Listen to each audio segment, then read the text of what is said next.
वहीम अस्सलाम वालेकुम dear viewers, हयात सबर सीरीज़ के एडवाइस नंबर 5 में आप सब लोगों को वेलकम कहती हूँ।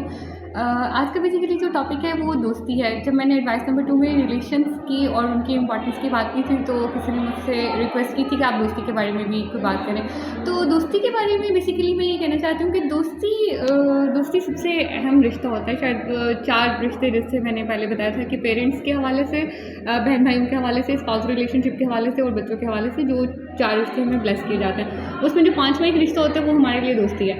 अच्छा, दोस्ती मेरे ख्याल से कि इट्सेल्फ एक रिश्ता नहीं है, शायद ये एक फीचर है या करैक्टरिस्टिक ऑफ रिलेशनशिप है जो किसी भी रिश्ते में हो सकती है। मतलब दोस्ती का मतलब है कि वो ग्रुप ऑफ पीपल जिनके साथ आप कंफर्टेबल हैं, जिनके साथ आप रिलैक्स हैं, जिनके साथ आपको शेयरिंग करते हुए डर नहीं लगता, जिनके साथ आप अपने सीक्रेट बड़े आराम से शेयर कर लेते हैं, जो लोग आपको जज नहीं करते, जिनके साथ आपने प्रॉपर्टियाँ नहीं बांटनी, ठीक है, जिनके साथ आपकी घर के कामों पे लड़ाई नहीं होगी कि तू ये कर ले और मैं ये कर लूँ, इस तरह की चीज़ें नहीं होती।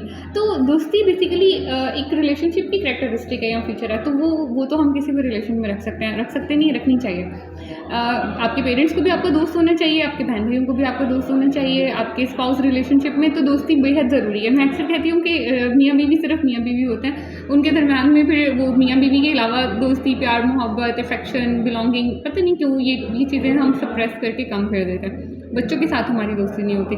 तो दोस्ती एक वो रिश्ता है जिसको हर एक रिश्ते में होना चाहिए। दोस्ती में हम लोगों को मार्जिन देते हैं, स्पेस देते हैं, उनकी बातें सुन लेते हैं। अगर कोई दुखी है तो बड़े तसल्ली से हम उसकी पूरी बात सुनेंगे, उसको गले लगाएंगे और उससे कहेंगे it's okay, let it go, जाने दो, मूव ऑन करो, ठीक है। तो ये सब चीज़ें हम अपने बहन भाइयों के साथ क्यों नहीं कर सकते, हम अपने पेरेंट्स के साथ क्यों नहीं कर सकते, अपने बच्चों के साथ क्यों नहीं कर सकते, अपने स्पाउस रिलेशनशिप में क्यों नहीं कर सकते।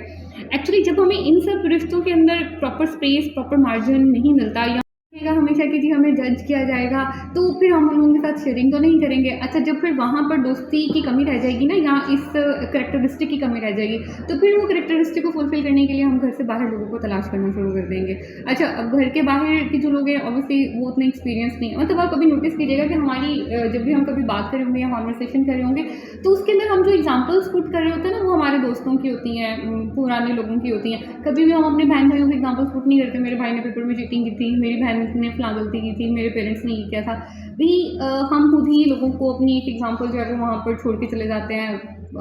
उसमें इतनी बुराई भी नहीं है, लेकिन ये कि अब मेरे ख्याल से कि जो सबसे पहला राइट है आपके वक्त के लिहाज से, आपकी दोस्ती के लिहाज से, आपकी बिलोंगिंग और आपकी अफेक्शन का, वो आपके फैमिली मेम्बर्स का होना चाहिए।